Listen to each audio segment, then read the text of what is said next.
Hello, ladies and gentlemen, and welcome to Classic WoW discussion number 11. 11? 11. Wow. 11. Before we get started, let me just explain what's been going on. Yeah. Before we get into everything. Do it. So, guys, I know I put up we have the community tab now where you actually make posts. Yes. Do you know that? Yes, I do. So I did that, and I asked what you guys wanted to see next, and the overwhelming majority of you wanted to see Classic WoW Tales.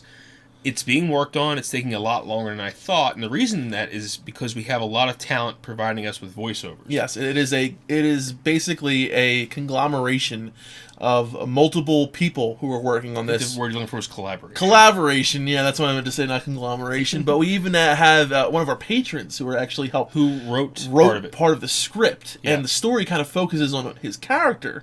We won't tell you where it's going to be yet, though. Yeah, but it's really interesting. We took a totally different approach on this one. And, I did the voice acting is really fun. And so it's being worked on. So Melderon, if you want to explain now, he's actually sitting right next to me now, guys. He is now living here with me in Philadelphia. That's right. So I moved from Kansas to Philadelphia for the next 3 months. We're working on content for you guys. Hopefully it'll be putting out a lot more than usual.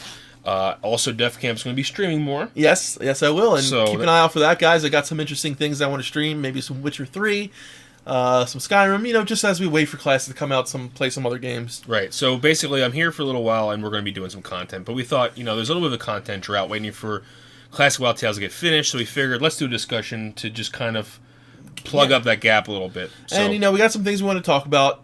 Recently we have talked about in a lot of our Def Talks, in a lot of our other shows that we've done with other people, we've kind of hinted at talking about this, where is Blizzard going, kind of, and what is going on in Blizzard right now, because there's been a lot of talk about them not really listening to their audience. We had that recent thing that we were watching. I was watching Heels vs. Babyface. He had that whole thing about, lore and how the people who are playing BFA are asking for one thing, and the Blizzard really isn't listening. Apparently there has been a little update where they're trying to work on some things, but a lot of people are unhappy with the game right now, BFA, and with Blizzard in general, especially with the BlizzCon, Diablo Immortal, and it's been a real disconnect. So we want to kind of look at the past and the future of Blizzard. Right. So we created a timeline for you guys. The way we thought about doing this was create a timeline, not just about Blizzard titles, but kind of the zeitgeist of the time. What was going on during the founding of Blizzard, what happened in the years after the founding of Blizzard, and kind of like if we can paint a picture of what Blizzard was and is and will become, we're trying to figure that all out. And we're trying to do it by looking at the fantasy genre as a whole, almost. Not just fantasy, but even sci-fi. So we're gonna kick it off with actually our other passion outside of Warcraft was in 1989. The Next Generation came out. Yes, that's true. What, 88 or 87? I thought it was. It was 87, 88, or 89. I can't remember exactly what year it is. I think it was 87 because I think it was the year before I was born. I was born in 88. Anyway, it was the late 80s. What Defcamp brought up that was a really interesting point was you kind of feel that sci-fi was kind of the king. Sci-fi was king in like the late 80s, early 90s. You had Farscape. You had Babylon 5. You had SG-1, Star Trek.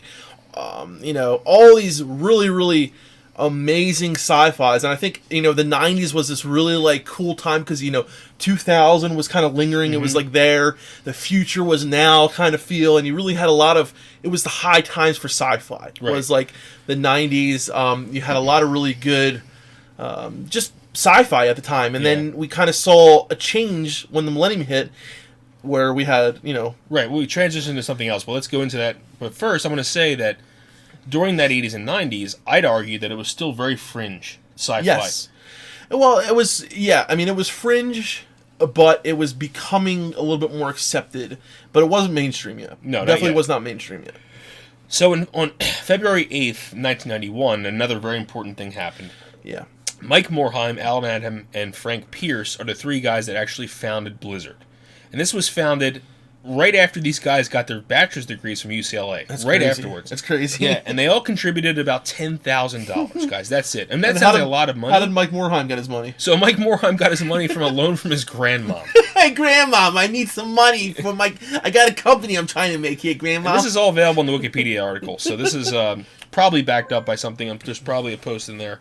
Docking just went live. Anyway, hope that's a good stream, Docking. So I'll just mute my phone. Anyway, so 1991, Blizzard was founded. Okay, and they worked on those other titles like Lost Viking and stuff like that. Yeah, but it wasn't until 94 until we saw a title that we'll recognize. But before that, David Brevik was hired in 1993. Right, and David Brevik, if you guys don't know, is the creator of Diablo. Yes. And, which is probably one of the best games ever created. Yeah. Especially the first Diablo was amazing. Amazing. I remember spending hours and hours and hours and hours playing Yeah. that game. Very scary, too.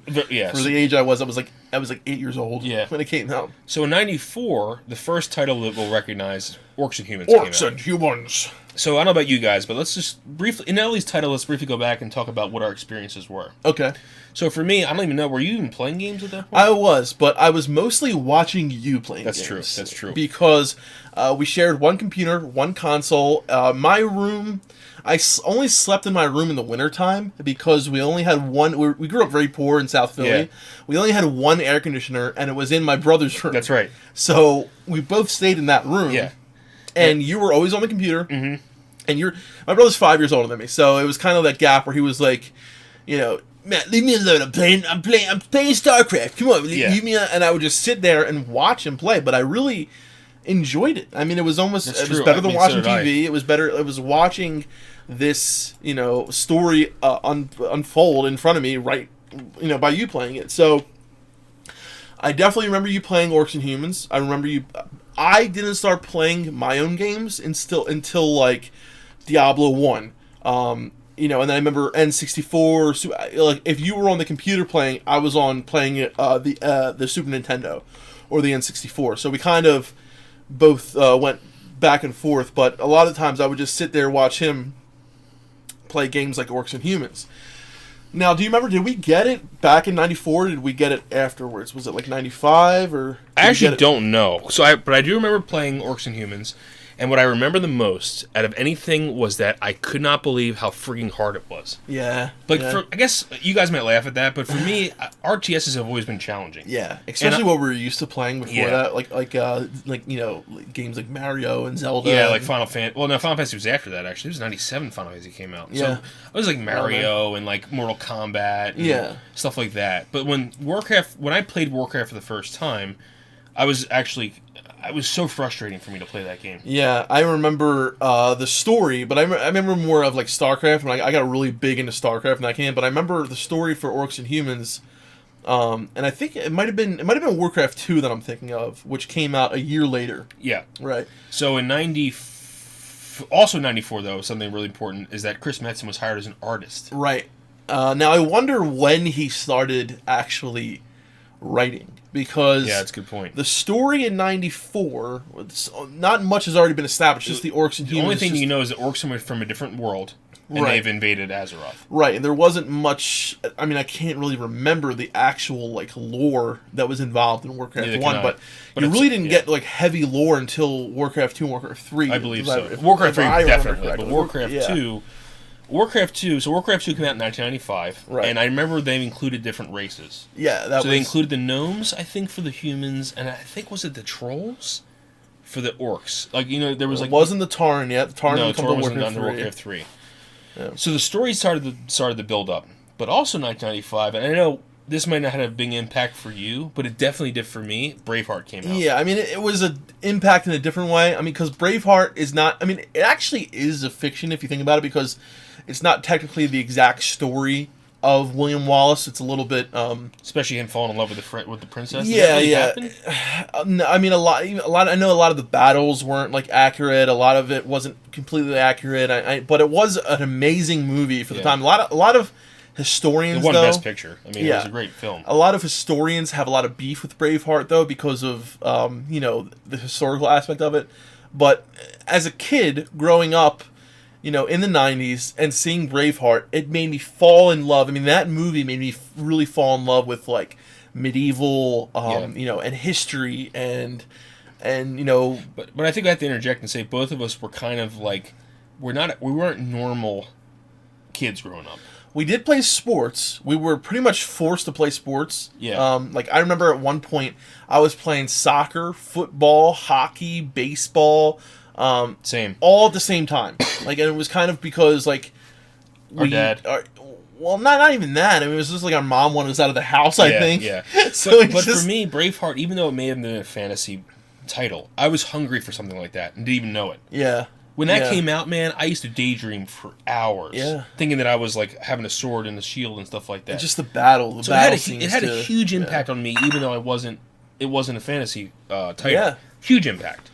Yeah. Other titles around that time that, if I can remember, like, there was a lot of sci-fi movies that were coming around that time, that I really enjoyed. But, yeah, Braveheart was probably one of the... I just remember, like, we both fell in love with that movie. Yeah. And pretty much anything you liked, I liked. Yeah. So, yeah, and we were already huge Star Wars fans by that time. Star Wars, yeah. The original Star Wars, the first... Yeah. The first trilogy.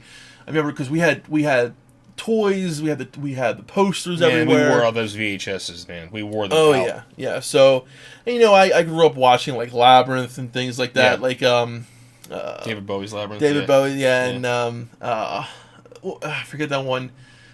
Lion the Witch in the Wardrobe? No. What was it called? The Library, or it was Never-Ending Story. The Never-Ending Story. But there was another one where this kid went into this library, and then he went inside the books and became animated. I don't remember the Key Master, the something Master. I don't know. Yeah, We'll but that look was up like it a lot of later. those. It was a lot of fantasy stuff. Yeah. So in '96, another big title came out, Diablo. Yes. I remember the first time I played Diablo, I was sleeping over a friend's house. Remember that kid Anthony used to live down the street? Yeah. So I slept over his house, and he had a copy of Diablo. And I played it, and could not sleep that night. I was so scared by, like, stuff coming out on the corners. Man. And if you look at Diablo now, you're going to laugh and say, like, you got scared from this? Oh, it was the sounds, man. It was the sounds, and Yeah. you didn't know, it was like, doom, doom, doom, doom, doom. I remember being in the first level. The crypt, the first crypt. In the old cathedral. Yeah. And that music, man. Yep, where the butcher was. And it's like, and you see people, like, screaming in the background. Oh, my God. And Yeah, was, the like, these babies crying. babies and, like, crying. yeah. I was so friggin' scared, man. Dude, and I... Like, I was, 12, 13? Yeah, and I remember, like, I didn't have the balls to play by myself yet. Like, I had to play when you were there, and you were, like, helping me. I remember, like, guiding me through, and I was so terrified of that game. Yeah. But I also loved it. Yeah. Like, I loved it. This was the first Blizzard title that I actually really, like, played almost every day. Like, Warcraft 1 and 2, we had them. We played them once in a while, but it wasn't like... RTSs weren't our thing. It weren't our thing yet. We always had a PC, and we always had PC games. We, at that point, when we were playing RTS, we were playing a lot of the Age of Empires games. Yes. Those were huge for us. And I don't know when the first ones came out for them. Because it was more... I can't explain it, but there was... And that was like the Braveheart time. The Braveheart time came out. We were really into Age of Empires. There you go. And for me, I would, like, reconstruct these actual battles that happened, because I loved history. I would go to history class, learn about this battle, and I, like, try to reconstruct it in Age of Empires and make my own map, thing like that. So when it came to RTSs, we definitely got Warcraft 1 and 2 because of... And I think that introduced us to RTSs, and then we got into... The Age of Empires. But you're right, Age of Empires had a lot more customization, had a lot more... for me, it was easier to fantasize about Age of Empires. Yeah, me too. So... Diablo was amazing, though. Diablo was amazing. It was life-changing for me. I never had a game that was our true... I think that was my first true RPG. No. Because that was before Final Fantasy. Yeah, but we... Because 7 came... Let's look at that up real quick. Final Fantasy 7 release date. I mean, look, Castlevania was an RPG, right? Or Nah, it was, but... Yeah, so 97 was when Final Fantasy came out. So for me, this was my first foray into RPG. For me. Are you sure? A true RPG. Yes. Okay, maybe, yeah. I mean... Because my first Final Fantasy 7 was Final Fantasy 7. That was the first one I ever played. But I know, I mean, we played a lot of, like, Super Nintendo, and then N64 didn't come out till... When did N64 come out? Look at that real quick. I know N64 probably came out 96 or so. maybe 98, but I don't know. 96, yeah. So we were playing Ocarina of the Time around the same time. Right, I think Ocarina of Time didn't come up like 97, 98, Yeah. but yeah, still. So that was like right around the time that we got huge into RPGs. Yes. And then you were already playing Castlevania at the time. We had our PS1. Yep, Castlevania Symphony of the Night. Yeah. Which is technically an RPG, it's a side-scrolling RPG. Yeah, But the thing that what Final Fantasy VII and what Zelda did, it was a three-dimensional exploration. Yes. You couldn't really explore in Castlevania Symphony of the Night. You know what I mean? But the thing about Diablo is there's the character building. Yes. The leveling up, getting points gear, putting points in. Like this is that before either of us even knew about D&D. And that, you could argue, is what a real RPG is. Correct. Having point systems, having that kind of thing, having gear. A role-playing game, when you say it was a role, whenever you're playing the role of like a different character. Yeah, like, but now that I'm older, I realize that RPG means a tabletop game. And Diablo was, for us, like one of the really first big ones. Customization. And picking different, like, classes. Because you had three classes you could play, and they looked different. There was the black dude was the magician, the girl was the rogue, and the guy was the warrior. And the white dude. I thought the girl was the magician. No, it was the black guy. Oh, right. Guy. Yeah, that's right. Okay, yeah. So you can pick different looks now. Yes. You know what I mean? Yep. So that was huge. And I remember we played Diablo 1 for years. Like, we literally played that for years. Yeah, we did. So let's transition. So 98, my RTS cherry was, I think, truly popped when StarCraft came out.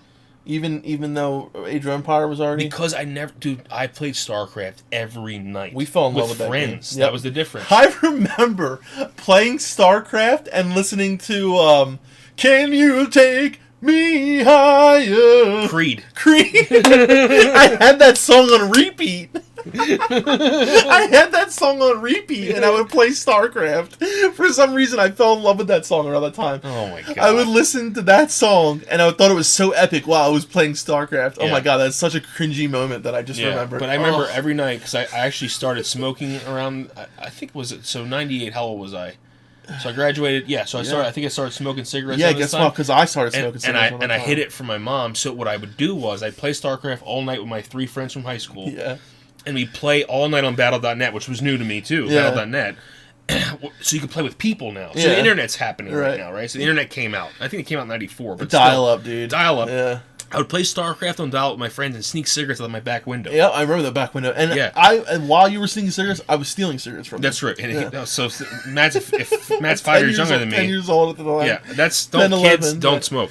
Anyway, but I remember hiding from my mom. Eventually she found out, and I quit. But still, years later. 10, 15 years later. Anyway, so that was my... And StarCraft was great because... You could play with friends. Yep. Online. Sci-fi too. It was we were and huge, sci-fi, and we were huge sci-fi fans. But it played into the fantasy aspect too, because the single player was great. The story was That's great. the thing that Age of Empires didn't have, was the story. Yeah, that's true. And I know you fell in love with Protoss. I love Terran. I was a huge Terran fan, and our friend. Who was our friend that loved Anthony, or who was it? Zerg? Who loved Colin. Zerg? Colin loved Zerg. Yep. Yeah. So we had all 3 covered. And this guy, Colin, was so good, he would 1v7 computers. Yeah. Oh my god, that's right. He would just Zerg rush all the time. Yeah, he would Zerg, and he would be able to take it. And then another thing he did was he would always play Zerg. He would make an alliance. So it would be me and him versus these 2 other guys. It was Jerry and Jason. I don't know Jason who Giacchini was. Maybe. So it was 2v2. Right. And what would whatever happened was me and Colin would win. Whoever was with Colin would win. And then Colin, before the last structure was destroyed, he would break the alliance with you and then kill you. Oh my god! And I'm like, you son of a bitch! I would get so mad at him, dude. That's too funny. And this right here, like 98, was like the prime time for like games. Like Ocarina of Time was out. You know, we were playing. And the internet was new enough that there were online games. We had like chat rooms, and AIM was starting to come out, and it was just like. I remember we had the AIM messenger. I would minimize and go in the AIM messenger, and we would like secretly type to each other and stuff. Yep. You know. And then you had Windows 97 at that time too, so it was like big. And like 98, 99 was such an amazing time.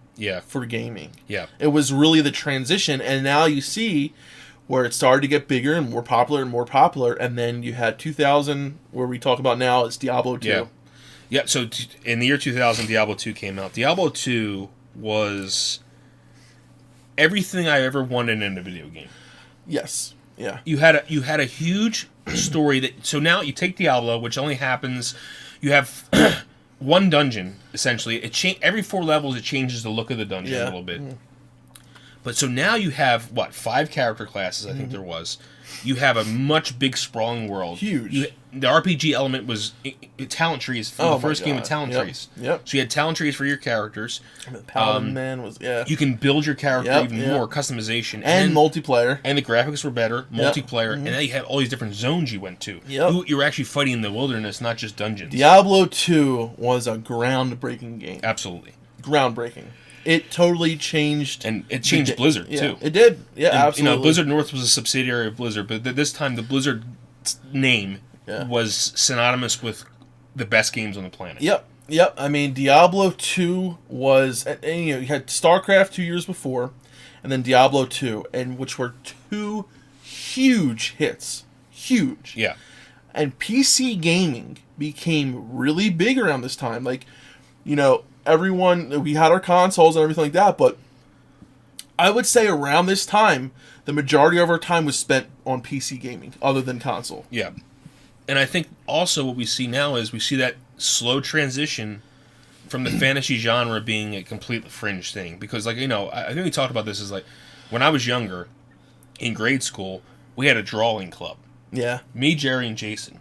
And we would make our own comic books. Yeah. We got made fun of every single day for doing that. I remember that shit. And and now I'm thinking in my back, if you did that today, would you get made fun of? No, it'd probably be encouraged. You know what I mean? And this was, it was a way for people that were in the closet. You were in the closet about all your loves, right? You didn't want to tell anybody about you love this. And we grew up in South Philly too. It's and it was this Italian culture where it was, hey, you playing football? You got your kids, they play football, and that's all you do. And it's and you hang out in the corner or whatever, and and you might think this is funny coming from a '50s movie, but this is actually what it's like growing up in a neighborhood like this.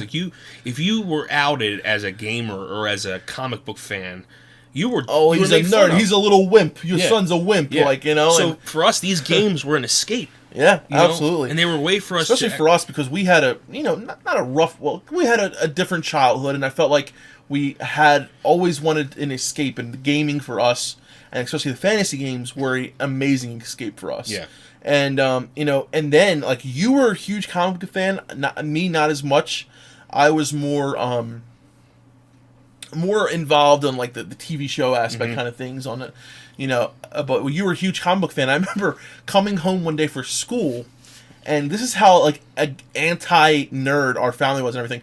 Mom actually threw away your comic books. Yep. And were on the trash, and the trash truck was at the end of the street, and I'm like, oh my God, they're gonna throw away comics, and I saved them, and I brought them in, and I was like, Mom, are you friggin' crazy? And and saved your comics, and then. Year 2000. Our parents didn't understand our passions. And then, in the year 2000, and you're going to laugh, the first real Marvel movie came out, and it was X-Men. Yep. So you're going to think, a lot, especially if you're young now, this Marvel thing happened in the year 2000. And I've spread my hate about it in previous DefTalks. Because of what it's turned into now. But originally, for someone like me, I was like, they're making movies about comic books? Yeah. And you're going to say, well, their Batman was back in the... But that was so different. We're talking about the Marvel movies, and Batman was a lot... That was Adam West. Yeah, Batman was way more mainstream than X-Men and Green Lantern. And Green Lantern was always my favorite. And X-Men was great because we felt like the mutants. Yeah. Because the mutants were oddballs, right? Yep. And we felt, and then there was also the X-Men cartoon. Remember that? Yep. So this came out, and we're like, holy crap! There's an X-Men mainstream movie, and when you hit movie, that's when, and it was actually good and watchable. This is something that was huge for the fantasy. And at this time too, we had the really great cartoons, like the Spider-Man cartoons, all those really good cartoons. But I wanted to say too is we were already outcast because of around that time is when rap was getting really popular, and we were metalheads. We listened to 80s metal. Classic rock, that's just what we listened to, and we were already outcast because of that. So then throw into the nerd culture into that, we were double outcasts, and for me it was trying to fit in wherever I could, and you were kind of just whatever, you didn't really care. But and at this time I was finishing up high school. 2001 is when I graduated high school. And I would say 2001 is the biggest year. 2001 is the year. I am not a fan of Harry Potter. However, Yeah. the Sorcerer's Stone came out in 2001. Matt, I think you were a fan of that. A little bit. Yeah. I was way more into the other thing we're going to talk about. Yeah. Also, 2001, Fellowship of the Ring. This was the transition. And hold on, stop real quick. The reason why we're mentioning these movies, you're going to say, I thought this was about Blizzard. Right.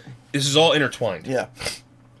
The success of Blizzard either helped was the success of the fantasy movies coming out. We're going to be talking about now. Right.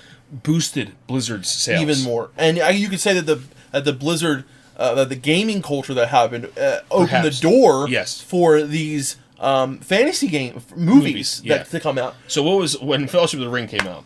Fellowship of the Ring came out. My life literally changed. Yeah. Like, it was now mainstream. Because you read The Hobbit before that. I read The Hobbit back in like 96, 97. One of my all-time favorite books. Yeah. And, it changed my life. Like, it really did. Like, I fell in love with the Tolkien universe. I really did. And when I heard back in 2000 that Lord of the Rings was coming out, back, when the first, and it was like, oh my God. Yeah. This, because when you look at the Tolkien, what Tolkien did to the fantasy genre, Yeah. and how every game that we talked about here is somehow connected to the Tolkien universe. Everything fantasy goes back to Tolkien. Yeah. Everything. And Tolkien was the first guy who took these Norse mythologies and all the mythology, Elves world mythology, and then put it into a book and single-handedly created the fantasy genre. Yep. As we know it. As we know it. Like, yeah. I mean, yeah, of course you have, your Harry Potter and all that kind of stuff. Well, and Harry Potter came from... What do you think? If Lord of the Rings wasn't does you're right, with the wizard and Gandalf. Because there's elves in well, in the Harry only Potter. contemporary that really was, what's his name, who did Lion, Witch, and the Wardrobe, which was... Well, C.S. Lewis was a contemporary of Tolkien. Yeah. And I should give him credit, too. C.S. Lewis... Lion, the Witch, and Wardrobe was another huge title for fantasy. Yeah, but not as nowhere near Nowhere as near. Lord of the Rings. So I can't stress enough how much Lord of the Rings opened the stage for WoW to come out, and like for all the other games. Like, it was, and I was already someone who was so into fantasy, and now I was seeing my friends who were jocks, who were totally anti-nerd, as cool jock kid as you can be, dying to go see Lord of the Rings in the movie theater. Yep, absolutely. Totally changed the game. And it changed the game. And the director. Peter Jackson. Peter Jackson was smart enough to actually record all three movies at once, so he was able to release them one year after another. Yeah. So in 2002, The Two Towers came out. Right. And that was, better... I mean, they're all the same movie. I consider them the same movie. Yeah, they're all basically like one movie. But the continuation of it, the hype just was like... Yeah, it was insane. And didn't Renaissance fairs start to happen around this? I remember going to Renaissance fairs around that time. I don't know if they were around before that, but they definitely But certainly no one got cared bigger. before Lord of the Rings. Yeah, you had people dressing up like, Frodo, and, people dressing up like... Hagrid, and from and Aragorn and Legolas. Harry Potter, and Legolas, and I remember we bought Sting at one of them. Yeah, and man, it was awesome. And and Braveheart, I'm sure it helped the Renaissance Fair and stuff too. But it was so cool to go out there and feel like, wow, like the nerds are getting more ballsy. Like they're not all pent up in their houses anymore. People and afraid felt to come okay out. to come outside and be who they wanted to be, right? Yeah. And then also in 2002, Warcraft 3 came out. Yes. So Warcraft 3, you can actually see... I don't know if the Night Elf thing came out in the Frozen Throne, but when you play the Night Elf campaign... that was before... You feel the Rivendell. Yes. Oh my God. Yeah. And you can see how they took inspiration. You definitely see it in World of Warcraft.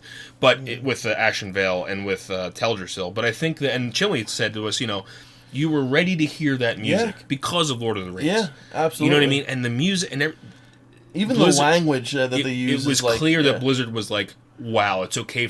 Let's expand upon this. Let's ride this wave because this wave was now like a tsunami. Yep. And it was coming through, and it was. You had guys in their basements playing D&D who were so ashamed, like not ashamed, but afraid to let anyone else in, and now Lord of the Rings. Warcraft 3, these are the guys who are making, those people who grew up like that are now making these games. Yep. And you can see the passion in every pixel. Yes. Every friggin' pixel, Absolutely. you see the passion of these guys.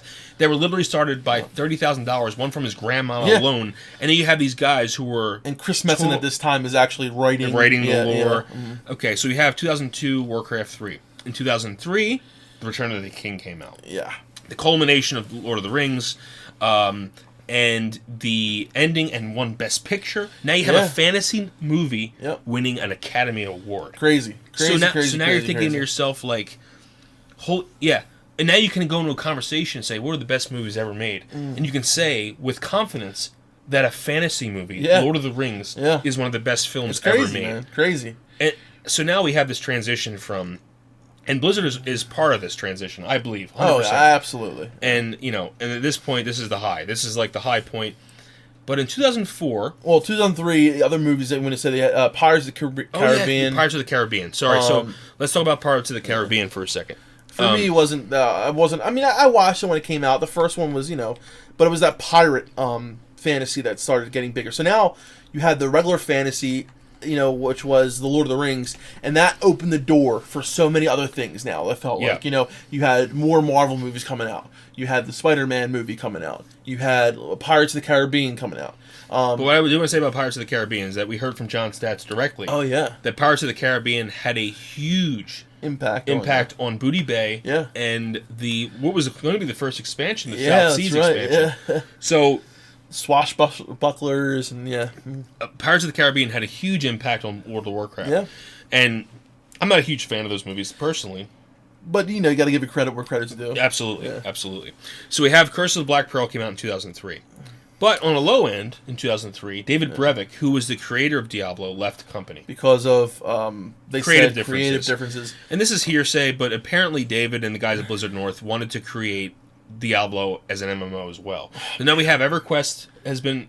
we forgot to talk about EverQuest, but EverQuest came out in the late 90s. 99 So EverQuest was the first, I'd say, successful MMO. Absolutely. And the main thing about EverQuest is a lot of these guys who made WoW played EQ. Or came from the company. Yeah. So we did a disservice by not talking about EverQuest. We should spend a few minutes on that. So EverQuest came out. Matt, talk about that for a second while I look at the release date real quick. I think it was 99. But yeah, so EverQuest was such, and it was really this open... 99. Oh, yeah, 99. It was this open world that was like so just, if you never played EverQuest, look it up, watch the videos on it, and you can see how similar... WoW, and this is 5 years before WoW came out. It's crazy. Yeah. And the graphics, are actually pretty decent. Okay, they held up over time. Yeah, Star Wars Galaxies also. We talk about Star Wars Galaxies was a huge freaking game. Yeah, and another game that Star Wars, the Knights of the Old Republic, which came out before that, was oh my god, such an amazing game. Another fantasy-based game, but yeah, so Star Wars Galaxies came out afterwards. Then we had RuneScape. Yeah, RuneScape came out right which came out 2001, I believe. EQ. And EQ really set the stage for MMOs. Yeah. Absolutely. And I think it had around 1 million, 2 million steady players, subscribers. You had some really loyal, diehard EQ fans. And let's talk about what MMOs mean. So what's the difference between an RPG and an MMORPG? And I think the internet, of course, opened the door for this kind of game, right? But the difference now is you are one of many people. So in Diablo, there was a multiplayer, but the world felt a lot more real in an MMO because you can interact with people from start to finish all the time. Yep. There wasn't a single player version of the game. This was it. And having to interact with other people to actually progress through the game. Yes. In Diablo, you didn't have to do that. Right, correct. In EverQuest, you had to go to these outdoor dungeons, or outdoor instances, and get a group of guys, and get 3 or 4 guys, and go through it together. Right.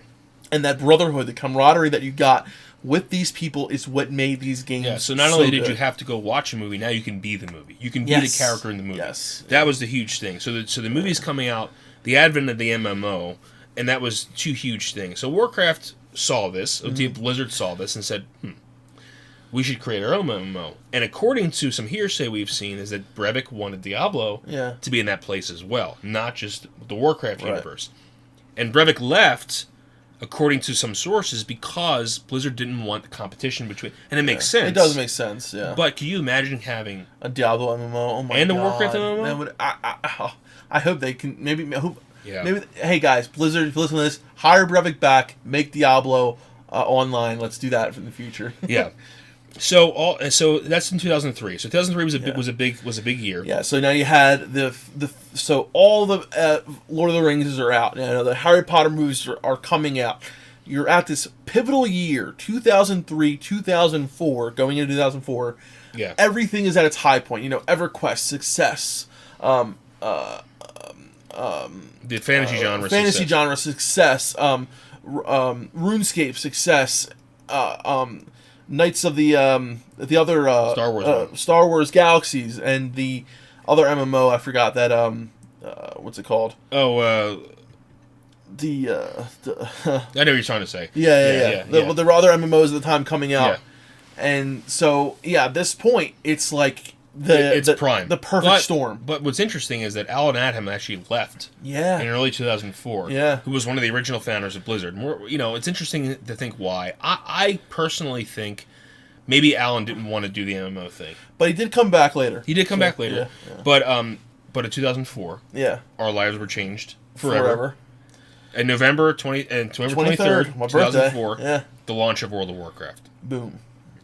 So this is the culmination of all these years of work, Metzin's story, the lore, the Warcraft universe, Lord of the Rings, all these movies, and just everything together. Anything, if you're hungry for anything fantasy, this was the game for you. It was the perfect time.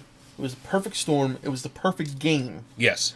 And it was the perfect, rewarding game that you felt you could dive into. You could play your character the way you wanted, when you wanted, where you wanted, how you wanted. There were so many different options. There were so many different adventures. There were so many different players. Yeah. So many different things to do. And the main thing about it was the freedom. The freedom, the gameplay, and how good the gameplay was, how good the story was. It was perfect time, perfect game, perfect place. Everything about it was perfect.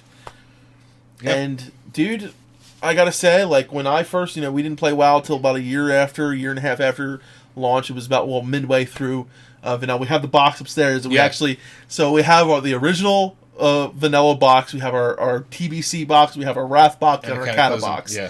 So when Phil came over, he brought all them over. It was amazing to see that. And I remember, going to the store and getting the game was such an amazing feeling. And bringing that home and playing it for the first time. And being able to be Braveheart. Being able to be, Legolas. I wasn't the noob who named my guy Legolas Gandalf. Legolas. If you haven't seen Mookluk's video, you want to be a hunter? You gotta watch that video. Yeah. And I guarantee you've seen someone like this play Warcraft. Oh yeah. So anyone who's listening to this podcast, our lives have officially are over now. Yeah. We're sitting in our room all day, every day, playing this game. We are living our fantasies.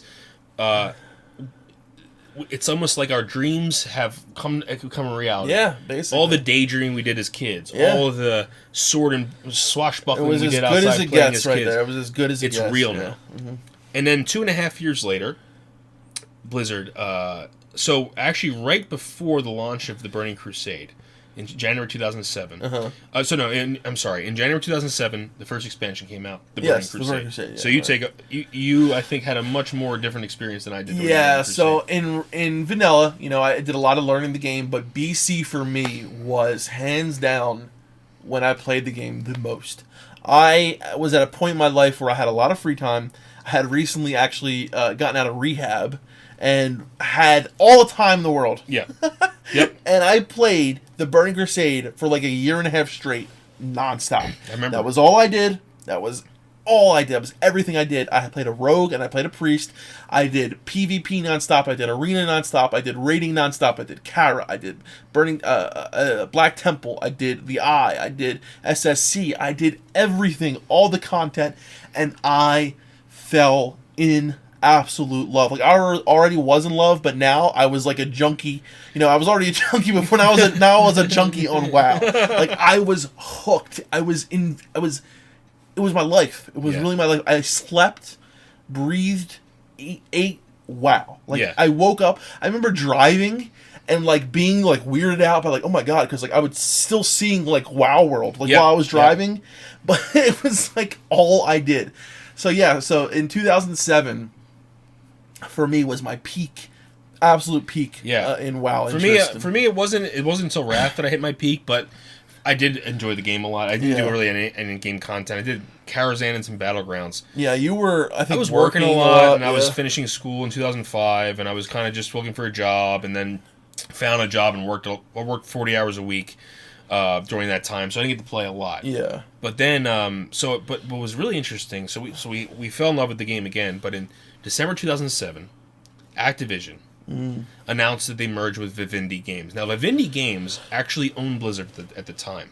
The merger didn't happen until later in 2008, but in 2007, the merger actually happened. Unbeknownst to any of us, we didn't know anything about this. I had no clue about it. Yeah, we were like, what? And it really didn't have any effect on the game yet. No, it didn't. It didn't. Burning Crusade was arguably probably the best expansion of the game. Absolutely. I still think after relearning and falling in love with Warcraft again through private servers, I have to admit that Vanilla WoW is now my favorite version of the game because of what I've learned. Yeah. And because of what I've known about the game, what changed. I think that I think Burning Crusade was in many ways superior to Vanilla WoW, but lost a lot at the same time. And we can talk about that another time. Yeah. But I think that's something that I learned. But so anyway, but in July 25th, 2008, Activision merged with Vivendi Games, culminating in the inclusion of the Blizzard brand name in the title of the resulting holding company. So this is when actual Activision and Blizzard merged. Yeah. And this is an important point. It is. Yeah, more so now than you looking back. So what does that mean? At this time, nothing really. The game was... Yeah, Blizzard had full license and full freedom to do... Subscribers were skyrocketing. Yeah, they were like, you guys know what you're doing, we'll leave you to it. Keep doing what you're doing, you know. And this is how business works. Everything, you know, unfortunately, guys, you know, hindsight's 20/20, right? You don't know what's going to happen in the future, but this is probably the most important date in Blizzard history. Yeah. Not important, but maybe or infamous. Maybe, yeah, we could say infamous, maybe, or well, maybe not. You could say that the release of Draenor was. We'll talk about that. We'll get to that point, but I think this is an interesting turning point. So in 2008, November, I still remember going to the midnight opening for this. You remember that? Dude, I met this really hot chick at the... Really? I was there with you. I don't remember that. No, you weren't. You were at work. I had to go pick it up, remember? Oh, that's right, because I came home. Yes, and you had came home, and I was playing on a Death Knight. That's right. Yeah. So that's right. but she was aligned, so I didn't talk to her. Yeah, so it was Wrath of the Lich King, it was Wrath of the Lich King, by the way. So, which was... Oh, that night was amazing. I remember playing a Death Knight, and, like, the story in Wrath got so good, like especially like the Death Knights. I mean, you're a huge fan of Death Knights, but it was just so cool. Like the Arthur's quest, like after playing Warcraft 3, and then it was more. I mean, maybe this is just me thinking back, but didn't you notice it was more like dumbed down? It felt like, yes. Didn't you feel that a little bit more dumbed down? Yeah.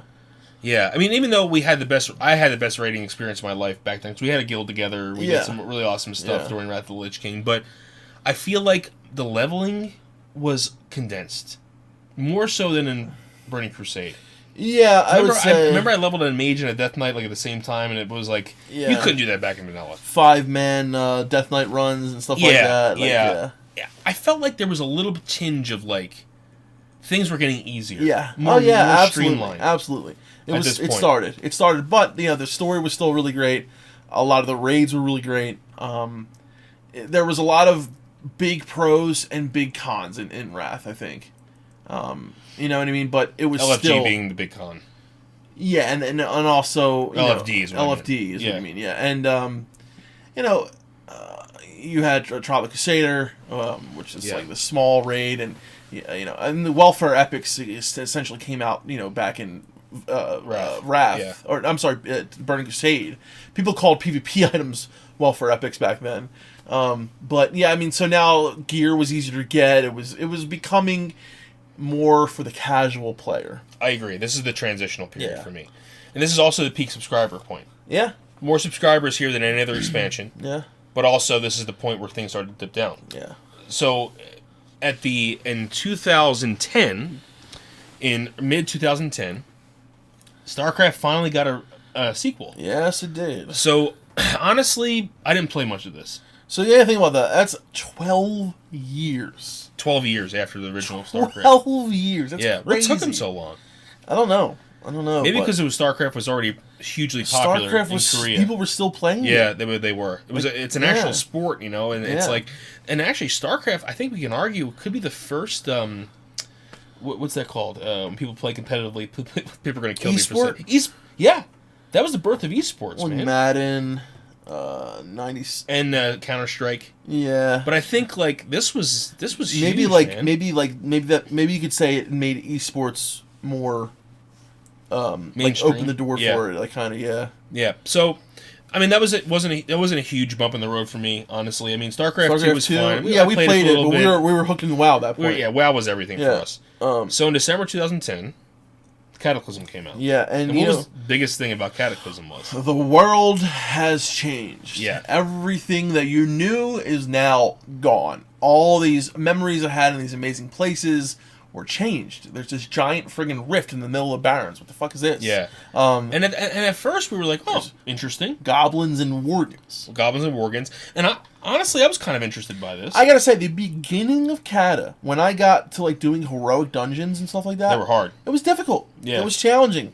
Remember, like, mana consumption was like, it was crazy, like trying to control mana and stuff like that. But so much had changed. And doing like I remember doing my quests for all the different. Like the Twilight Hammer, or the on the different zones, doing the dailies and trying to get revered and exalted with all those guys. I remember doing all that stuff, and then it just took this like huge dive bomb after that. I thought some of the pros of Cataclysm, honestly, for me, was visiting places like Hyjal and the Twilight Highlands. Yeah, that was cool. Exactly. These are places that wanted to. You only saw Hyjal in the raid, and it was a lot different when you got there. But it really became very casual in Cata, I feel like. I agree. Very casual. I agree. Very, very casual. I think it was a lot easier to level. Since the world was revamped, new quests were put in. There was a lot more quests. The questing scene was actually interesting and fun. Yeah, there were some... I mean, I remember doing like a lot of...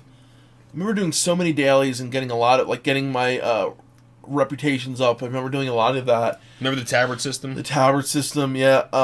The dungeons got very boring, I feel like. A lot of them. I just remember doing those dungeons so many times. The raids weren't that great. Yeah. The raids were not that great. Was Mythic out yet in Cata? I can't remember if it was Mythic or it was still 25 Heroic. Yeah, I think Mythic came out in like... And later in Cata, I thought maybe. Oh, maybe. I'm not actually sure about that. But LFR came out in Cata, didn't it? Yeah. Or late Cata or early Panda. I don't remember which one. But so, what we're going to talk about next is the culmination, I think, of... I've said that culmination, I think, 7 times today so far. Anyway, all of this success from the fantasy genre, the movies we talked about previously. There was a Warcraft. The bubble got bigger and bigger, and in 2011, everything changed. Yeah. And it was the release of Game of Thrones. Game of Thrones is what changed everything. Because who do you know watches Game of Thrones? Everybody. Moms, dads. There's like chicks that I know that are like, like, oh my god, like I didn't say Game of Thrones, like you know what I mean? It's like back in the day, which would only have been a nerdy kind of, neckbeard kind of like show or whatever. Is everywhere. It's everywhere. And you had those shows like True Blood with the vampires and stuff like that, and like all the fantasy and all got bigger and bigger and bigger, and then it culminated to like Game of Thrones, and it was everyone was watching Game of Thrones. Everyone still watches Game of Thrones. I mean, I remember when Game of Thrones first came out, this guy I used to hang out with, Bill, I used to work with. Yeah. Biggest jock. Yeah. He was like, oh, you want to drink some beers this weekend and watch football? I mean, I love football. Right. This is all this guy did, was watch football, and he was so entrenched in the Game of Thrones, and I'm like, you, Bill? I know. And I started watching, of course I started watching because it's fantasy. Right. And I started watching it, and I think this is when Activision realized how much money they could make off of... Maybe even unconsciously. But the whole world shifted at this point. now, and I gotta say, it wasn't right when Game of Thrones came out. It No. took a little bit for Game of Thrones to get big. Yeah. Like season 3, season 4. It wasn't like 2011. Oh, everyone's not now a nerd. No, but I it was think like this is the moment that it was the transition. This is the transition from it was cool to be a nerd. Yes, absolutely. I think this is the point. I think there are other shows that maybe had some part of that. I mean, that stupid Big Bang sitcoms. Theory, Big Bang Theory. I hate that show. Anyway, but like shows like that, okay, maybe. Yeah. But Game of Thrones is what did it for me. And I'm sure we're missing a lot of things, guys. So there's you could say this and that, and how do you can talk about this? This is just our experience, what we noticed had a huge impact and stuff. Yeah. But I'm sure we're missing things, and we're probably gonna do this. Like, oh my god, I can't believe we didn't mention this or that. But these are the big things that stuck out to us. And Game of Thrones, I mean, I remember like looking at people and be like, I can't believe this girl watches Game of Thrones. Yeah. Like spent my whole life like like living, on the fringe of society, watching all these and nowadays too, like with Netflix, what happened with Netflix, you have all these people who are watching Star Trek, all these people who are watching, another big one was Serenity and Firefly. That was a big that got really big, and all these people, because it was like, and the thing about Game of Thrones, it's like a drama in fantasy. You know what I mean? Yeah. And it's a very dramatic. Yeah. Even the books are very, very dramatic. But George R. R. Martin is a master. The guy is a frigging master. He is. Wiener, fluffy wiener. Yeah. South Park. South Park had to put the South Park Warcraft thing on my here. God, yes. That was 2006. huge. Okay. 2006. Okay, so that was huge for Warcraft as well. Yeah. But I think this is where the mountain kind of reaches peak, and this is where things totally change. Yeah.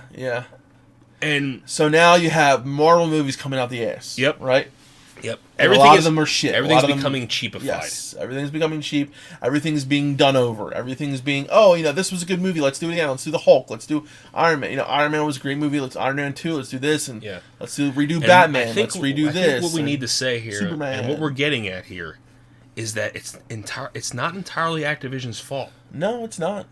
This is the sign of the times at this point. Yeah. And I'm just realizing this now, is that when you include everyone, things ultimately will change. They get dulled. They do. Yeah. And I'm not saying that it's like, oh, you sound like an elitist jerk. You're high mountain looking down. No, guys.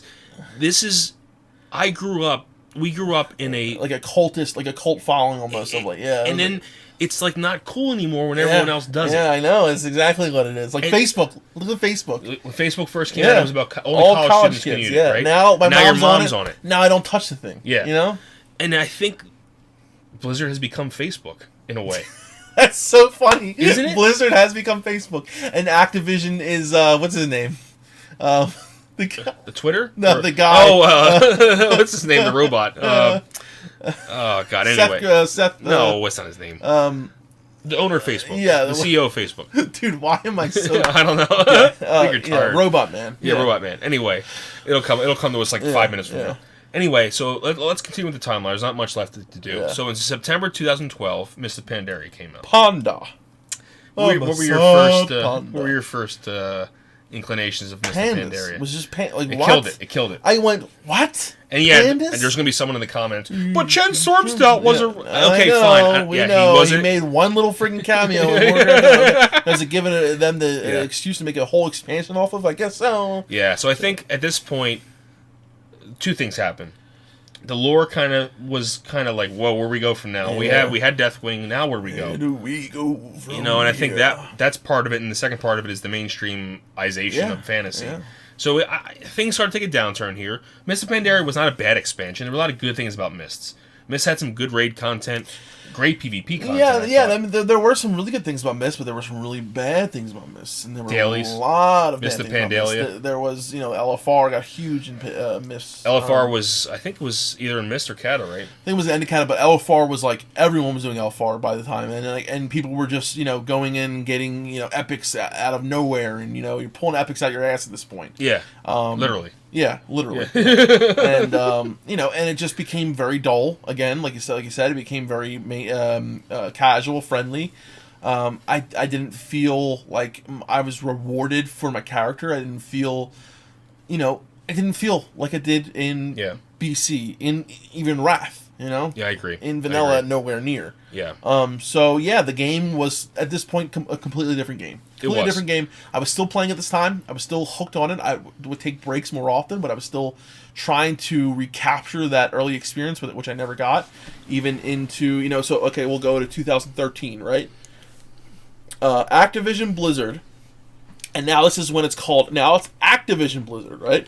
Announced the purchase of 429 million shares for majority owner Vivendi for 5.83 billion, dropping the shareholder from a 63% stake to 11.8% by the end of the deal in September, which means they bought them out, right? Yeah. That's basically what it means, right? So now it's just Activision. They are the sole proprietor, basically, of the whole thing. Of Blizzard. So this is when things really took a Not turn. sole, but that Activision became the papa. They pushed out some of the shareholders. Essentially, what they did. Yeah. So they kind of wanted to create their own kind of thing. They wanted to control. They the wanted market. to control it. And this is an interesting point in the timeline. And I think that this is a huge thing. It's very because of it, and we had 2014, right, Village of Draenor, which was, without a doubt, the most hated expansion of all time. Maybe not with BFA. Who knows? I don't know. We can't say about BFA yet. That's a good point. But yeah, Draenor was the lowest of the low for Blizzard, for me at least. For Blizzard. Why do you think that is? Okay. Not a lot of content. Content drought. Content was boring. Dude, and then so when people say, like, when you go back in time, you know shit's over. Yeah, exactly. And people are going to say, well, Star so Trek many things go back in time, but Star Trek, that's part of its actual. Yeah, but honestly, the lore felt hollow. The game felt, you had the Garrison, which was so hated. Because it made it more stay away from it. You were in your it's little an MMORPG, place. but you're like by yourself. Yeah. It totally was against the game. It was so dull, just dull, and there was only so much to do, and it was very boring. And all I really did, I did a couple raids, and I PvP'd mostly because that's really all I felt like there was to do. Yeah. You had 6.2, and then it was done. 6.2.5, I think. Yeah. And that was it. It was that's it. But we had something a year after that.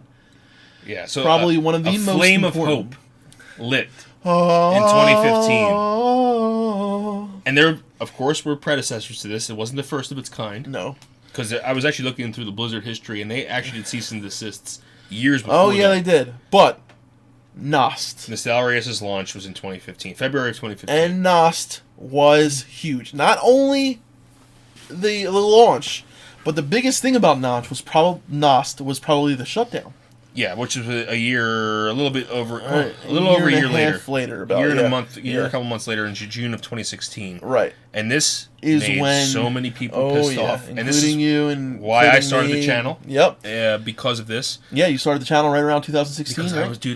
I could not play Draenor anymore. Yeah. And I literally remember typing in, how can I play Classic WoW? And Nostalrius was Google's first search result. Wow. And I created an account. You never told me that. I never told you that? No. So literally I was sitting in my room back in Kansas. It was like my first or second year of my PhD.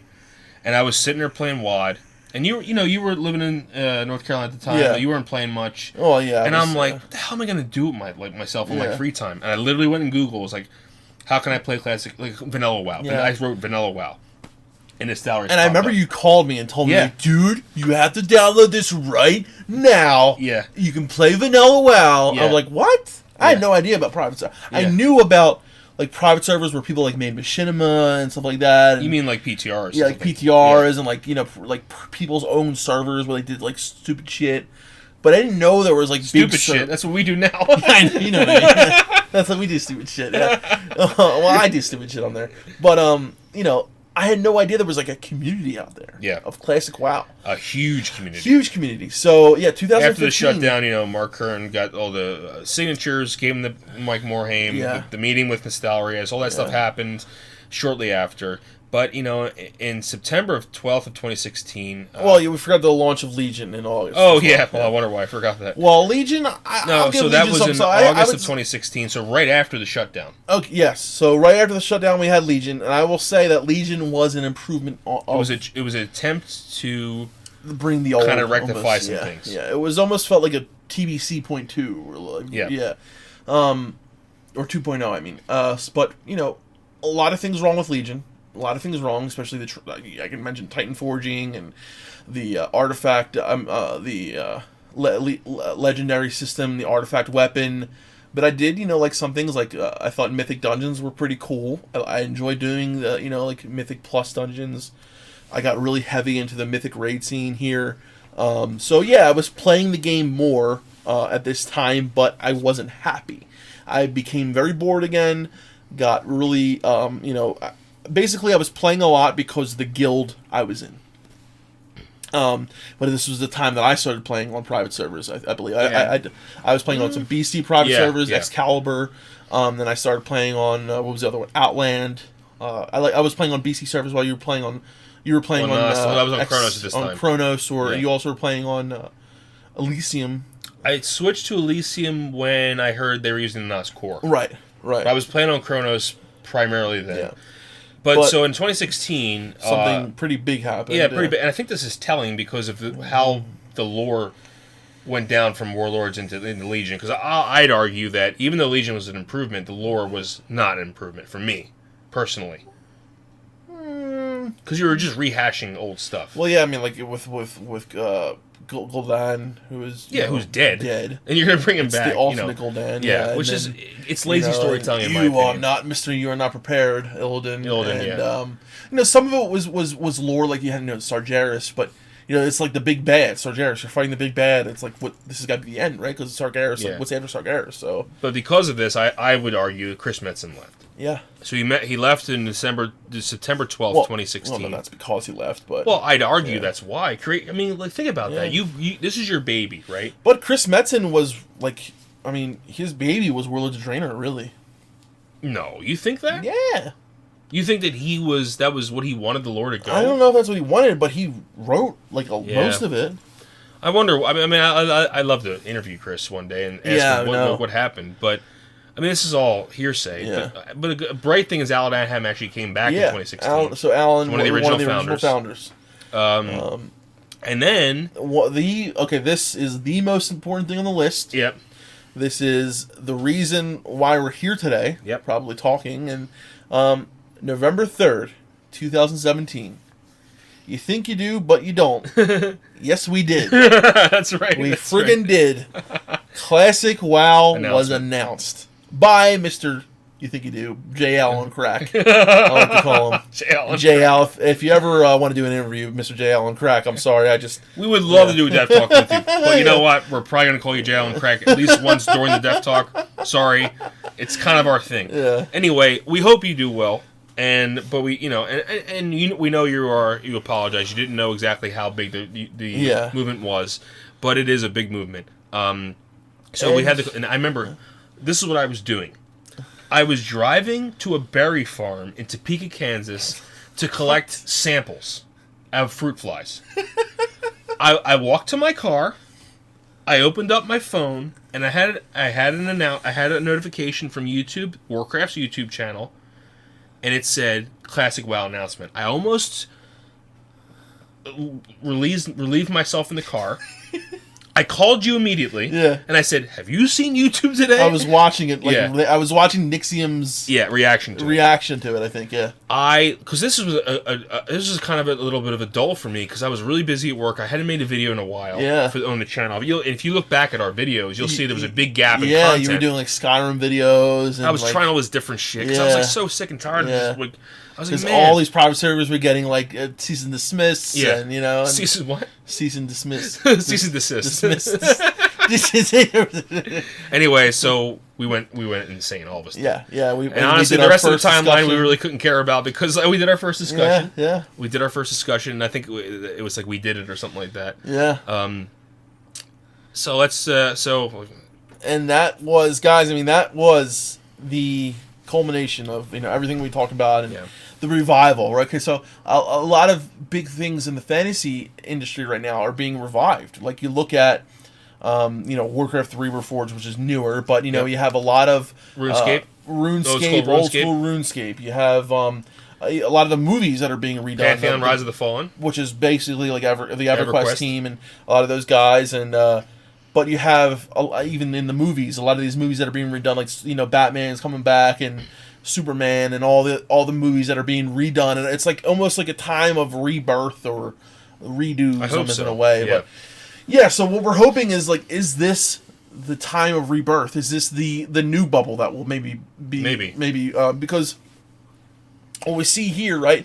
And we're not really done yet, but 91, like the bubble just starts, right, with Blizzard, and then it gets bigger and bigger and bigger, and then like 2004 or 2001 with Lord of the Rings, it inflates huge, and then 2004, the launch of WoW, it gets really big, and then right around Cata is when it starts to deflate. Well, Game of Thrones was a huge point, right, and then and then around that time, then it starts to deflate. And then, Nost brings this, hope spark back. It starts to come back. And then, November 3rd, 2017, boom. Yeah. It was like, here, we're back. Yeah. They heard us. They're listening. This is what we want. What happened, we saw what happened. We were, a lot of us, when I look back and you look back at what happened to WoW, it's not just Blizzard's fault. It's not just Activision's fault. A lot of it's all our fault. Absolutely. You look at what we asked for and what we wanted, and not me in particular, not you in particular, but I'm just saying, like, the player base in general.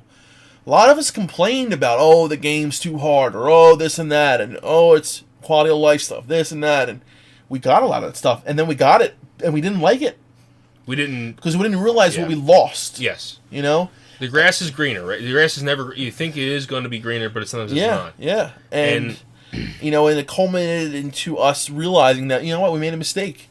And where Blizzard went, we kind of took them. They took us as well, though, and they did a lot of things on their own. And, but this was the time where they could see, this was something special. Yeah. This was something amazing, and... we can't play this game anymore. Can you help us? Can you make it again? Just know. So I think at the end, let's recap and find out what we learned. But there's a lot of things I want to talk about. But I think, so in 2018, August, BFA was launched. Yeah. And I think BFA is the exact example of what...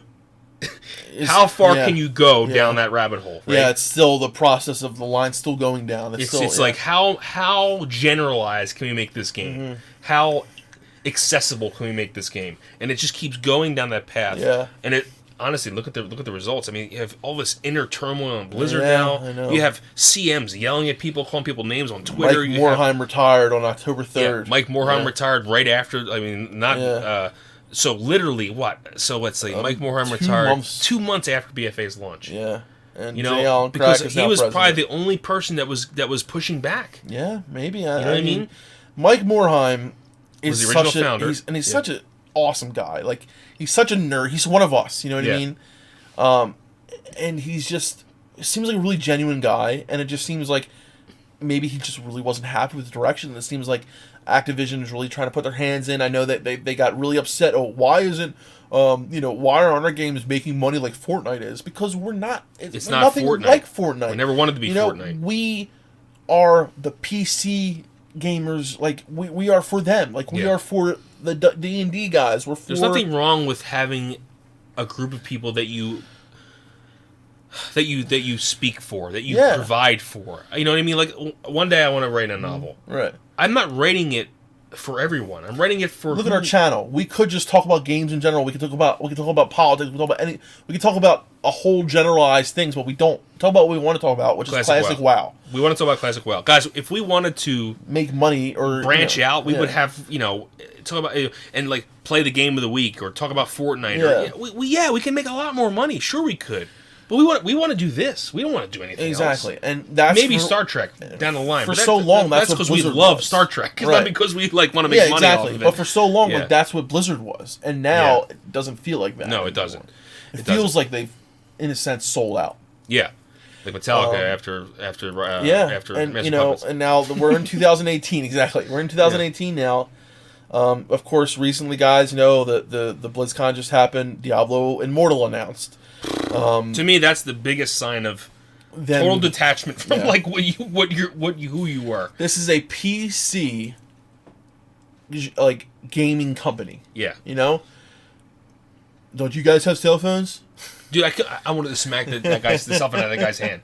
Dude, yes, we have cell phones. I mean, that part of me feels bad in a way at Blizzard because what, for selling out to a Chinese company and rebooting another game? For the developers that were like put on the project. Yeah. Because they put so much work into it and then they get received like that, but that's just a small part of it. But then you look at like who, Activision and like what they were thinking of, just making money and like you said with the Chinese based game and all that. And no, I don't feel bad, but I feel like for the human based level of the guys who put the time into it, I feel bad for them. And the that guys goes who into were up on the stage. end. So and then Blizzard, and the next part of the timeline is Blizzard acts as that whole holiday bonus plan for their employees. So guys, this might not sound big, but it's huge. Yeah. So Blizzard didn't pay as much as other gaming companies, right? When you look at like hourly rates, a lot of the way that a lot of these guys made their money was through this bonus plan, some of which would double their salary with. So instead their salary is like $50,000, they're doubling it to $100K with this bonus, and that's based on the work that they've done in the year and what they've done, how much work you've done, and if you busted your ass, you got a better bonus. So they axed this, right? Yeah. And Blizzard was known for bringing. Like, you go to work for Blizzard and you make a name for yourself. Like, that's where you go. So imagine going to your job and you're making $10 an hour. Right. And, which isn't a lot of money. Yeah. And then at the end of the year they said, okay, we're going to double what you made because you worked every day. You never called out sick. Yeah. You made the best best whatever you did. And then they say, you know what, we're not doing that anymore. Would you stay at that job? Could you afford your house anymore? And a lot of people think that's why Mike left. Do you think, because they treated the employees that way? A lot of people think that's why Mike left. So, and what Jay Allen took over, but who knows? But, a lot of the things, when we talked to John, right? John Stats took a huge pay cut when he went to Blizzard. But he went there because it was his passion, it's what he loved doing. Yeah. And he knew that Blizzard was an amazing company, that he was respected. A lot of people choose to go to Blizzard over these other companies where they know they can get paid more because they know this is the company that they can make a name for themselves, that they can work where they're passionate. That's not like that anymore now. Yeah. You're going to Blizzard, they're hiring these people that are coming right out of, college who are willing to get paid less because they're not the best. Blizzard used to get the best. Yeah. Now they're willing to go and get the second best, the third best, the fourth best. And that's why we're getting second best games, third best games.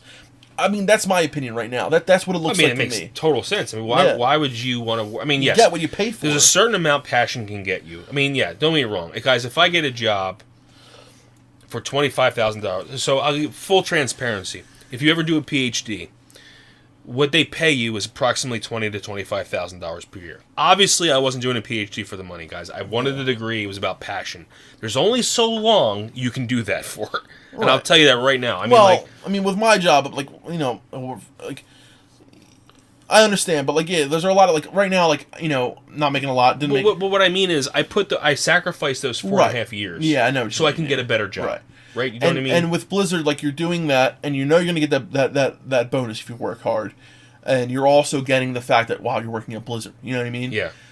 But now it's they're not going to get a lot of those people who would go there because, I'm going to get paid less, but I can work hard, prove myself, get this bonus. Mm-hmm. A lot of these people are not going to want to go to Blizzard now. They're going to lose out on getting these amazing people. Yeah. And I think more and more of these amazing people are going to start leaving the company.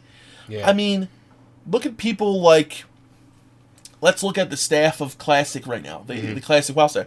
Say these guys were getting paid, I'm just throwing a number out there, say $50,000, but at the end of the year they're making $90,000 to $100,000 because of their bonus system. Now they're losing that. They're getting paid only $50,000 to make Classic WoW. Yeah, guys, what's the incentive? You can make $50,000 being a manager at a grocery store. I'm just saying, I don't know if it's $50,000. No, right? It's probably something like that. Yeah, I remember what John Stott said, that's the round what he was making when he first started. I think it was less than that, actually. But it was a while ago, but still. So let's say even 60, 70. But what is the incentive now, especially having this bonus program, the incentive to work harder, to make the game best as you can, to treat the customers correctly, like the like we saw with Lore, who was the head of the community managers. You know, the bonus program isn't there anymore. Like, okay, I'm going to talk to these guys. I'm not going to go over the top to be this amazing person. There's to no incentive. talk to them, because what's the incentive anymore? I'm getting paid what I'm getting paid. There's no bonus at the end of the year anymore. And then people are, of course, going to say, like, you know, I saw there's also a very negative anti-money making atmosphere on YouTube, and people get really angry if you talk about making money. Guys, this is the way the world works. Yeah. You have to be compensated for what you do, not because you want to buy things. It's a mentality thing. When you motivation. know you're getting paid for something, you're motivated to do it. Yeah. And guys, I'm sorry if that sounds cringy to you, but that's just the reality, man. It's the way the world works. That's the way the world especially works. with this bonus program, it's so based on you got kids, you got a house, you got to pay mortgage, and it's so based on you do good work and you do what you got to do. You're gonna make a good bonus, and it's like, you know, you have your regular salary, you're making that whatever, but if you go over above and beyond, you can make a really good bonus, and that's what made, in my opinion, the people at Blizzard so good, because they had this motivation at the end of the year to make this huge bonus. Yeah, and I think that's, and we're talking a lot of money in this bonus program, guys, and this is all from and this is a lot of it was speculation based on how much and stuff like that from David Brevik in one of the videos that I watched a while ago, which we linked in other videos and stuff. But yeah, that's a huge motivation loss for a lot of employees. And unfortunately, guys, it is about, you know, and we can argue that Blizzard Activision went downhill because they became very money hungry. But at the same time, you gotta take care of your employees. Yes. If you don't take care of your employees, your product will not be good. Yep. It's just the way it is. It's just the way the world works, man. You know, and at the end of the day, everyone says this: money talks and bullshit walks. Yeah. And you know, there's a difference between trying to penny pinch and make every possible penny you can, and making a solid income and paying your employees properly. You know, and if I was the CEO of Blizzard, I'd rather make $1 billion less a year as a company if I know my employees are happy. Yes. Because my paycheck at the end of the day isn't changing. As the CEO, you know what? Because my paycheck's my paycheck. I don't give a shit about any. And at the end of the year, that $1 billion, making those employees happy is going to bring you more money in the end, because making those employees happy is going to make the customers happy, and in turn is going to make the game better, is going to make the people interacting with the employees better, you know. And it's just it all comes around. Yeah. It all comes back. So I think a lot of us just want to make cheap income. But what have we learned? So in the future, we have a somewhat bright future. I don't know where Blizzard's going to go from now, but we do know that in 2019 we're getting both Classic WoW is being released and Warcraft 3 Reforged. Yes. Those things are going to be coming out. So we have these two bright lights that are here, that are coming in. But we have the dark cloud of happen? What's going to happen, man? I don't know. And this is where I talked about where I'm worried, because if you had to project, what do you think the end game's going to be? What do you think is going to happen? Project, because there's two scenarios, right? One scenario is Classic WoW is a great success, and they do what they said they were going to do, and they leave it alone. They let it be what it's supposed to be, and they get the players that they get. They get the mass, whatever, how many people play, and that's it. Or Classic WoW, maybe this is kind of another, maybe more than two. So Classic WoW was really good, another scenario, right? And Activision Blizzard gets greedy. They say, hey, we can get more people on this game by changing some things, by making some more quality of life changes, and going through that whole process that they went through over the years all over again. Yeah, I agree. That's my fear. Yeah. And what's to stop them from doing that when their employees aren't having the motivation to continue being the best they can? Right. So, But I guess what I meant was by that question is, we can project about what's going to happen with Classic, but Blizzard is a company. Yeah, I don't know. I mean, we got to look and see at the success of Classic. If it is the success everyone thinks it can be, I 100% believe that more people will be playing Classic than playing BFA. Yeah. And I'm just trying to think what's going to happen in the long run. I think what's probably going to happen is that Blizzard's going to just continue to just reboot shit. I don't know if that's the way to go, man. But I mean, like at the same time, what about new shit? What about new stuff? Yeah. So what I'm afraid of, right, is that Blizzard starts going downhill. You know, with all the stuff that's been happening over there, and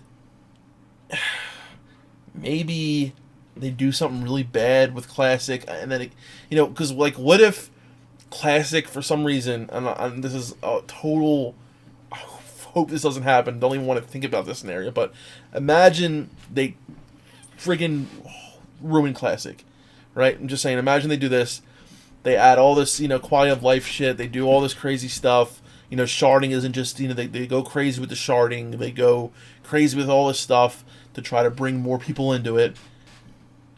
What happens to Blizzard then? Yeah. And then it's just like bad. So we see this trend of like they're going down right now. Can Classic save? Yeah. Can Warcraft 3 Reforged save? Maybe. But like they need more than that. More needs to happen than just that. New stuff needs new to come stuff. out. They need to do a complete rework on, if they got rid of this bonus program, they need to increase their salaries. They need to motivate these people to be the company that it used to be. Because I don't think it is anymore. No, it's not. It's definitely not the same. And so if we learn anything from this timeline, we learn that everything is subject to an evolution of sorts. Yeah. And we could say Blizzard de-evolved, but that's not true. Blizzard evolved. Yeah. Blizzard changed. Yeah. And I'd argue that I learned from this timeline is that when you open the door to everyone, you can't make everyone happy. You just can't do it. You can't. It's like, the NFL. So, I'm a huge football fan. Mm-hmm. Huge. I watch every game I possibly can. And a lot of these, it's like the quarterback rule. I don't know if you were... Yeah. So, in the beginning of the year, they wanted to stop quarterbacks being hurt. Right. Okay? So, in like the first 3 games, it's like the first 3 weeks of the season, if a guy came in and touched the quarterback, they were throwing penalties, like roughing the passer. You can try to protect people, but you can go overboard big time. Yes. You have to at least let the quarterback be tackled. Right. You know what I mean? They have the ball. They can't let him run around with impunity, like throwing passes like it's going. Yeah. You have to have. You can't make everyone happy. And the thing is, Blizzard has always had a core audience, and that has been the PC gamers. Stay true to that core audience, the hardcore PC gamers, the guys who spend multiple hours per day playing games, investing a lot of time, investing a lot of money, or just investing a lot of shit into these games. Look at Diablo, look at Diablo 2, look at Warcraft, look at StarCraft, look at World of Warcraft, and look at how much time and effort people put into these games. Yeah. And then look at how slowly they started to try to make, we're going to make it more popular to more people, to more people, to more people, to more people. Yeah. And as they did that, they lose something, they lose something, they lose something, they lose something every time. So your subscription base actually crashes because nobody can relate to the game anymore. Exactly. And you lost your core audience. Yeah, because look at over the course of Classic's timeline, if you look, the subscriber base increased. Yes. And you weren't doing anything, really. You were adding content, sure, but you weren't changing the core rules of the game. No, and you were basically, it was the same game, and then you had, Burning Crusade, Wrath, and, things were still going good, pretty good, and then we saw this big change, and, subscribers started going down, and why wouldn't you learn from that, you know? And what I'd like to say is, like, people like Pantheon, guys, you cannot learn from this. Dude.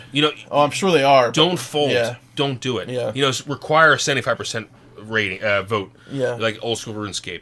Classic WoW guys, if you're listening to this, don't succumb to. I know your hands are tied partially with Activision, but try not to let this go. I mean, like we learned a lot in the past 20 years about how games should be made and why they're made, and we know what kind of people want Classic WoW. Yeah, make it for those people. Yeah, those are the people who are going to be the people who are going to be playing it. Return customers.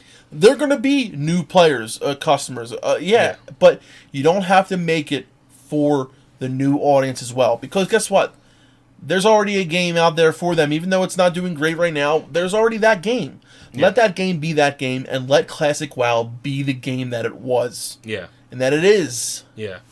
But what I learned from all this, doing this, is that you can't make everyone happy, and when you try to make everyone happy, shit goes downhill. So stick to your core audience and try to make them happy as much as you can. And that goes with everything. It goes with movies, music, make movies, make music, make games that you want to play or you want to listen to or you want to watch. You know, it's not about you might make more money in the long run, but no one's going to remember you in the long. Can you remember what happened in the last Marvel movie you watched? I mean, yeah, they're blockbusters. Yeah. They're beautiful movies. But do you think about them when you go to bed at night? I mean, not me, but I'm sure I guess people do. But like The Shining, dude, that came out in like the early '80s. I think about that movie all the time. Yeah, I know. You know what I mean? And it wasn't for everyone. That was just Stanley Kubrick made this movie because he had a passion about it. He put it out. Alan Adham, Mike Morhaime, Frank Pierce started a company because they had passion about it, and look at the games they produced. Yep. That's all we're trying to say. And you know what? I really, really, when I look at this in a whole, and you look at Activision's part, they really are the key to a lot of this. Yeah. Because ever since they've gotten bigger and bigger into this, I feel like they're so disconnected, Activision, from what really is. They look at games like Fortnite and see, oh, why aren't we making this kind of money? They look at other games, they look at other things, and they don't see what the core audience wants. They don't see what the core audience is. They're looking at the broad spectrum of what gaming is, and they don't know who these guys are. So I feel like Activision, if you want Blizzard to be the company that they can be, let them take control again. Let them have the end of the day say. Let them do what they can do. You're only going to drive this company down by putting your hands into it. Yeah, that's exactly right. So, with that, guys, we just have some housekeeping we want to take care of before we say goodbye. First thing is that be on the lookout for new DefTalks. We have a load of people. I don't want to apologize if you're one of those people who emailed me. I'm getting through all the emails. We got a load of emails in the last week about people who want to be on DefTalk. And he just moved, so it's we're getting to it. Yeah, we're all getting to it. We're getting to it. We have the Classic WoW Tales coming out. I have a new theory crafting project I'm working on. We have some other stuff going on with other content creators. We have the streaming going on. So yeah, it's a lot of stuff right now. On. A lot of exciting times though for the channel. If you're listening to this on a podcast format on Google Play, Stitcher, iTunes, or SoundCloud, we have a YouTube channel. So come visit us on YouTube. We have more stuff that we don't upload to the podcast. So just a Defcamp Melderon TV on YouTube. We are on Twitter at Def_MelTV. We have our own Discord. If you go to our underneath our YouTube video in our description, we have links to our right there to our Discord. Also, guys, we're on Patreon, and please do not feel obligated to donate to us. But what we do is we take that money and we put it right into hardware and software. Yeah. So if you notice a spike in audio, increased quality, it's because we just bought a new boom mic. Really nice mic. Yeah. 100% patron funded. Yes, 100%. So if you want to increase the quality of these things, you can help us directly on Patreon. Yeah, it goes. Our quality of our videos are just goes up. It just goes up. And also, guys, if you get a chance, go check out ClassicWow.live. We've got some exciting stuff happening there. The collaborative project. We've been hard at work behind the scenes. If you haven't checked us out in a while, we're creating a new website for a new total web platform for the project. For Classic WoW. Yeah, it's ClassicWow.live. We'll have forums, we'll have tools, we'll have a database, we'll have a whole bunch of other things. We have some really fun videos too that we're going to have in there. So check it, and also all the collaborative work that's been done there, like Chimley, Chinese and Lucky Dudes, all these other people, Cargos, yeah. So they're all people that we've met through doing this project. It's been amazing. It's really been awesome.